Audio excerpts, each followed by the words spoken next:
2019 लोकसभा चुनाव के 5 चरण पूरे हो चुके हैं। इन 5 चरणों के दौरान नेता या तो रैलियों में सबसे ज्यादा दिखे या फिर मंदिरों में। किसी ने भजन कीर्तन किया तो कोई यज्ञ करता दिख रहा है। और इस घड़ी में ताजा नाम भोपाल से कांग्रेस उम्मीदवार दिग्विजय सिंह का है। दिग्विजय सिंह ने भोपाल में सैकड़ों साधु संतों के साथ यज्ञ किया। सियासत में दिग्विजय सिंह के इस कर्मकांड को क्यों अलग बताया जा रहा है, आखिर इसकी वजह क्या है? दिग्विजय सिंह क्यों अचानक सॉफ्ट हिंदुत्व की तरफ बढ़ते दिख रहे हैं, आइए समझते हैं।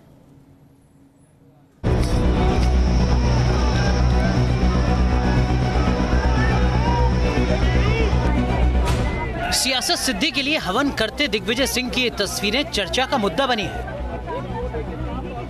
भोपाल के सेफिया कॉलेज में दिग्विजय सिंह ने मंगलवार को हवन कराया। दिग्विजय सिंह के दाईं तरफ उनकी पत्नी अमृता है और बाईं तरफ पीले और सफेद वस्त्र में पंडित हवन करा रहे हैं। हवन कुंड में 11 आहुतियां डालने के बाद पंडित ने दिग्विजय सिंह के दाएं हाथ में कलावा बांधा। अब इसी तस्वीर का अगला हिस्सा देखिए। कैमरा एक बाबा पर जाकर ठहरता है। बाबा जिस जगह बैठे हैं उसकी दूरी दिग्विजय सिंह से करीब 5 मीटर की है। गले में 5 मोटी मोटी मालाएं हैं। सिर पर धुनी जमी है। बाबा के चारों तरफ उपलों से परिक्रमा खींची गई है। अब इन बाबा का परिचय भी जान लीजिए। नाम तो नामदेव त्यागी है, लेकिन दुनिया इन्हें कंप्यूटर बाबा के नाम से जानती है। कंप्यूटर बाबा का पूरा परिचय आपको आगे देंगे, लेकिन फिलहाल दिग्विजय सिंह के सियासी हवन की अगली तस्वीर दिखाते हैं। दिग्विजय सिंह ने पंडित के माथे पर तिलक लगाया, अपने माथे पर हवन कुंड की राख लगाई और पूजा की। आरती के बाद दिग्विजय सिंह और उनकी पत्नी ने अपनी जगह पर 360 डिग्री घूमकर परिक्रमा की और हवन कुंड के आगे नतमस्तक हुए। कुछ देर बाद कंप्यूटर बाबा आगे बढ़कर आए, दिग्विजय सिंह को माला पहनाई और पूरा माहौल जयकारों से गूंज उठा। दिग्विजय सिंह भोपाल से कांग्रेस के उम्मीदवार हैं, लिहाजा इस तस्वीर की राजनीति में कई मायने निकाले जा रहे हैं। सवाल उठ रहे हैं कि चुनाव से ठीक 5 दिन पहले दिग्विजय सिंह को धर्म कर्म की याद क्यों आई? क्या दिग्विजय सिंह को साध्वी की कट्टर हिंदुत्व की छवि परेशान कर रही है? क्या दिग्विजय सिंह वोटों के पोलराइजेशन से बचने के लिए यज्ञ कर रहे हैं? क्या दिग्विजय सिंह मुस्लिम तुष्टीकरण की छवि से छुटकारा पाने के लिए हिंदू प्रतीकों का सहारा ले रहे हैं? हालांकि साध्वी प्रज्ञा ये जता रही हैं कि उन्हें दिग्विजय सिंह के कर्मकांड से कोई फर्क नहीं पड़ता। वो अपने कार्य में लगे हुए हैं। राष्ट्र कार्य हमारे लिए प्रथम है। ये सब हमारे लिए विषय है ही नहीं। ये कोई हमारे लिए विषय है ही नहीं। मैं अपने कार्य में लगी हूँ। असल में जब से साध्वी प्रज्ञा चुनावी अखाड़े में उतरी हैं, तब से कांग्रेस को वोटों के पोलराइजेशन का डर सता रहा है। इसीलिए दिग्विजय सिंह अब कंप्यूटर बाबा की मदद ले रहे हैं। ये वही कंप्यूटर बाबा हैं जो अब से कुछ महीने पहले तक शिवराज सरकार की तारीफों के पुल बांधा करते थे। उनकी सरकार में मंत्री का दर्जा पा चुके थे, लेकिन सत्ता बदली तो उनके सुर भी बदल गए। अब उन्हें कांग्रेस अच्छी लगने लगी है। दिग्विजय के लिए तो कंप्यूटर बाबा ने हठ योग तक किया है और अब कंप्यूटर बाबा खुलकर साध्वी प्रज्ञा पर तीखे प्रहार कर रहे हैं। रावण ने भेष रखा था साधु का और सीता का हरण किया था, तो क्या साधु हो गया? साधु ने कपड़ा पहनने से मन न रंगाए, रंगाई जोगी कपड़ा, मन को रंगाना चाहिए। उन्होंने बम ब्लास्ट में जो फंसने वाला व्यक्ति, जो हत्या में केस में फंसने वाला व्यक्ति, जो आतंकवाद के साथ खड़ा रहे और हेमंत करकरे जैसे जिन्होंने अपना जीवन बलिदान कर दिया इस देश के लिए, उनको शराब देना वो साधु नहीं हो सकता है। सियासत के जानकार मानते हैं कि दिग्विजय सिंह साधु संतों से हवन कराकर भगवान में अपनी भक्ति दिखाकर साध्वी प्रज्ञा की छवि से लड़ना चाहते हैं। कट्टर हिंदुत्व की छवि वाली साध्वी प्रज्ञा को हिंदुत्व कार्ड से ही जवाब दे रहे हैं दिग्विजय सिंह। साध्वी प्रज्ञा तो शुरू से ही अपनी छवि को बना रही हैं, लगातार मंदिरों में जा रही हैं और जब भी मौका मिला राम मंदिर का मुद्दा उठाया, कांग्रेस के हिंदू आतंकवाद के मुद्दे को उछाला। जब चुनाव आयोग ने 72 घंटे का बैन लगाया था, तब भी साध्वी 2 मई को भोपाल के कर्फ्यू वाली माता मंदिर पहुंची थी और कीर्तन किया था। भोपाल लोकसभा सीट का धार्मिक अंकगणित देखा जाए तो 21 लाख कुल मतदाताओं में 74% हिंदू वोटर हैं और 22% मुस्लिम वोटर हैं। अगर वोटों का पोलराइजेशन साध्वी के हक में हुआ तो कांग्रेस के लिए मुश्किल होगी। ये बात साध्वी प्रज्ञा भी समझ रही हैं और दिग्विजय सिंह भी। जो कार्ड दूसरा आपको जिस रास्ते पर जा रहा है उसी रास्ते पर आप चलने की कोशिश कर रहे हैं, इसका कितना प्रतिफल आपको मिलेगा? कह नहीं सकते। एक अंग्रेजी कहावत है जिसका हिंदी तर्जुमा है कि जो कॉपी है वो मूल से ज़्यादा प्रभावी नहीं होती है। तो मूल पिंड तो हिंदुत्व का या प्रचार का, उनके अभियान का साध्वी प्रज्ञा के पास में है। दिग्विजय सिंह उसको कॉपी कर रहे हैं, उसको एड्रेस कर रहे हैं। पिछले 3 दशकों से भोपाल सीट पर बीजेपी का कब्जा रहा है, मगर इस बार ये सीट बीजेपी के लिए भी साख का सवाल बन गई है, क्योंकि सामने चुनौती दिग्विजय सिंह से है। दिग्विजय सिंह भी पूरे 27 साल के बाद लोकसभा चुनाव लड़ रहे हैं। वहीं बीजेपी ने हिंदुत्व का चेहरा माने जाने वाली साध्वी प्रज्ञा ठाकुर को दिग्विजय सिंह के सामने उतारा, जिसके बाद दिग्विजय सिंह भी मंदिर मंदिर जाते नजर आए। अब देखना बेहद दिलचस्प है कि आखिर इस सीट से जीत किसकी होती है। एक वक्त था जब Digvijaya Singh Osama bin Laden को ओसामा जी और हाफिज सईद को हाफिज साहिब कहकर विवादों में उलझे थे। बीजेपी उनकी उसी छवि को चुनावों में उछालती रही है। अब सवाल यह है कि बीते कुछ दिनों में दिग्विजय सिंह जिस तरीके से अपनी छवि बदलने की कोशिश कर रहे हैं, पूजा पाठ और मंदिरों के दर्शन कर रहे हैं, क्या इसका असर वोटरों पर पड़ेगा? मैं अगर अपनी बात करूं तो मैं तो बिल्कुल दिखावे की ही राजनीति समझूंगी, क्योंकि अपने धर्म को क्या एकदम अचानक से उनको रातों रात उनको अपने धर्म के प्रति वो एकदम जागरूक हो गए क्या? इतने सालों से क्या कर रहे थे? अब 3 दिन पहले की इस तस्वीर को देख लीजिए। दिग्विजय सिंह जनसंपर्क अभियान पर निकले हुए थे। इस दौरान वो मुस्लिम बहुल इलाके में पहुंचे। जब यहाँ दिग्विजय सिंह से न्यूज नेशन संवाददाता ने पूछा कि क्या भोपाल का चुनाव एक खास धर्म के मद्देनजर लड़ा जा रहा है, तो उन्होंने इसका सधे हुए अंदाज में जवाब दिया था। फीडबैक की बात की जाए तो कितना जनता का प्यार मिला है आप देख रहे हैं ना। सर आज मुस्लिम क्षेत्र में आप आए हैं और साथ ही मंदिर मंदिर जा रहे हैं। यहाँ मुस्लिम हिंदू दोनों हैं। सर साथ ही मंदिर मंदिर जा रही हैं। वो कर रही है अपना काम, मैं अपना काम कर रहा हूँ। मैं मंदिर मस्जिद सब जगह जा रहा हूँ। सर अगर बात की जाए तो इस बार क्या आंकड़ा रहने वाला है जीत का? देखिए ये तो भोपाल की जनता पर निर्भर करता है। मुझे विश्वास है, मुझे जितना प्यार मिल रहा है अच्छा बहुमत मिलेगा। भोपाल में 12 मई को वोटिंग है और नतीजे 23 मई को आने हैं। जाहिर है वक्त कम बचा है, लिहाजा दिग्विजय सिंह हो या साध्वी प्रज्ञा, हर वो मुमकिन कोशिश कर रहे हैं जो उन्हें देश की संसद तक पहुंचा सके। भोपाल से नीरज श्रीवास्तव के साथ टीम न्यूज नेशन। और ऐसा नहीं है कि सिर्फ दिग्विजय सिंह ही सॉफ्ट हिंदुत्व की राह पर चलते हुए हवन पूजन कर रहे हैं। कांग्रेस अध्यक्ष राहुल गांधी भी चुनाव से पहले मंदिर मंदिर चक्कर लगाते रहे। 5वें चरण की वोटिंग से ठीक पहले राहुल गांधी ने 4 मई को गुरुग्राम के शीतला माता मंदिर में पूजा की थी और तब भी राहुल पर चुनाव के वक्त सियासत में सॉफ्ट हिंदुत्व का तमगा लगा था। तारीख 4 मई 2019, दिन शनिवार, जगह शीतला माता मंदिर गुरुग्राम। लोकसभा चुनाव के 5वें चरण की वोटिंग से ठीक पहले की तस्वीरें हैं ये। कांग्रेस अध्यक्ष राहुल गांधी गुरुग्राम के शीतला माता मंदिर में हाथ जोड़े खड़े हैं।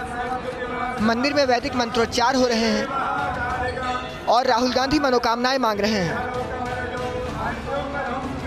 जब मंत्र पढ़ लिए जाते हैं तो राहुल गांधी शीतला माता को फूल चढ़ाते हैं। इसके बाद मंदिर के पुजारी मंत्रोच्चार करते हुए राहुल के माथे पर तिलक लगाते हैं। कंधे पर चुनरी डालते हैं। राहुल के सिर पर मुकुट रखते हैं। इस दौरान राहुल गांधी श्रद्धा में सर झुकाए खड़े रहते हैं। पूजा के बाद राहुल गांधी को पुजारी प्रसाद देते हैं, हाथ में कलावा बांधते हैं। राहुल की इस तस्वीर से सवाल उठाए जा रहे हैं कि चुनाव के दौरान ही मंदिरों के दर्शन क्यों? ऐसी ही तस्वीर उस वक्त भी आई जब मध्य प्रदेश में विधानसभा चुनाव होने थे। राहुल गांधी चुनाव के दौरान मध्य प्रदेश के कई मंदिरों में गए।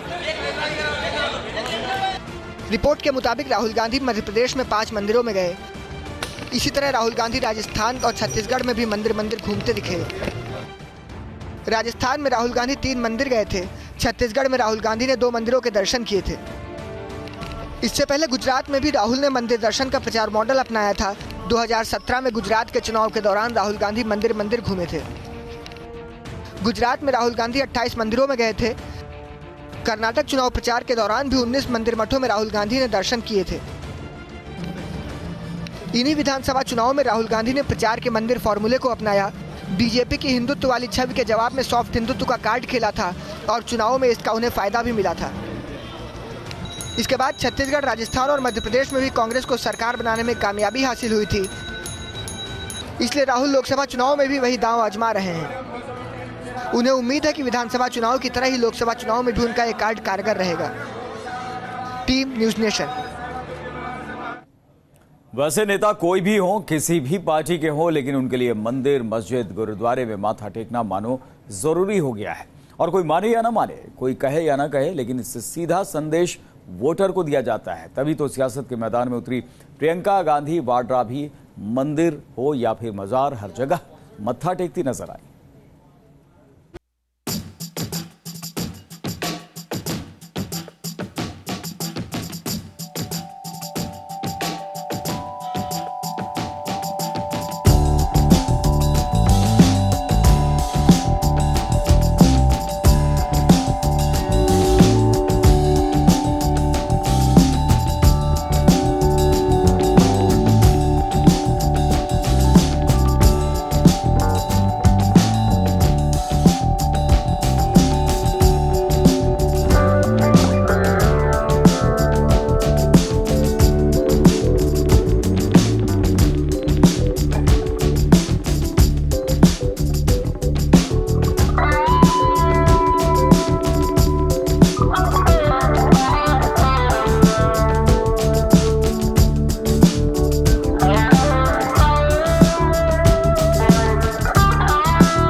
लोगों को अपने काम से ज़्यादा अपने नाम से, अपनी जाति से, अपने धर्म पर भरोसा होता है। इसलिए 6 महीने लोग जाति की बात करते हैं, क्षेत्र की बात करते हैं, धर्म की बात करते हैं, कपड़ों की बात करते हैं, और यही हिंदुस्तान की राजनीति का सच भी है।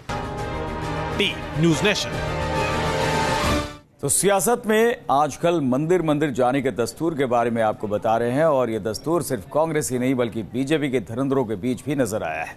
पीएम मोदी से लेकर बीजेपी के राष्ट्रीय अध्यक्ष अमित शाह और गृह मंत्री राजनाथ सिंह भी सबसे बड़े चुनावी रण के लिए ऊपर वाले की शरण में सिर नवाते नजर आए। काशी में पीएम मोदी का रोड शो भले ही सुर्खियों में रहा हो, लेकिन पीएम के मंदिर मंदिर दर्शन को लोग भूल नहीं सके। काशी के कोतवाल से लेकर काशी के सर्वेसरवा बनारस में मोदी आस्था के हर दरवाजे पर नजर आए। जब गंगा आरती हुई तो मोदी भी मंत्रोच्चार करते नजर आए, मानो काशी की आस्था में मोदी भी पूरी तरह रम गए थे। काशी हिंदू आस्था का बड़ा केंद्र है और पीएम मोदी का संसदीय क्षेत्र भी। इसी वजह से सवाल उठाए गए, काशी में मंदिर मंदिर जाकर मोदी ने हिंदू वोट बैंक को लामबंद करने या अपने पक्ष में झुकाने की कोशिश की। लेकिन इन सवालों से बेफिक्र मोदी काशी की गलियों में नमन करते नजर आए। पीएम ने काशी में सिर नवाया तो बीजेपी के राष्ट्रीय अध्यक्ष अमित शाह भी भगवान भरोसे चुनावी वैतरणी पार करने की कोशिश करते दिखे। तारीख थी 12 अप्रैल। मोदी के नामांकन से पहले अमित शाह बनारस पहुंचे थे। मेगा नामांकन की तैयारियों का जायजा जो लेना था। यूपी के सीएम योगी आदित्यनाथ के साथ अमित शाह ने भी काशी विश्वनाथ मंदिर में महादेव के दर्शन किए थे। चुनावी माहौल में लखनऊ से ताल ठोकते गृह मंत्री राजनाथ सिंह ने भी देव दर्शन का मौका नहीं छोड़ा। राजनाथ सिंह ने भी भगवान के हाथ जोड़े और कहने की जरूरत नहीं कि मन्नत जीत की ही मांगी होगी। आखिर क्या है वजह? क्यों चुनाव के वक्त नेताओं को मंदिर और भगवान याद आते हैं? क्या वजह सिर्फ आस्था है या ये मंदिर दर्शन भी वोट बैंक तक पहुंचने का जरिया है? अब 23 मई को नतीजे ही बताएंगे कि भगवान ने किसकी मुराद सुनी, किसको आशीर्वाद मिला और कौन सत्ता तक पहुंचा। Team news nation.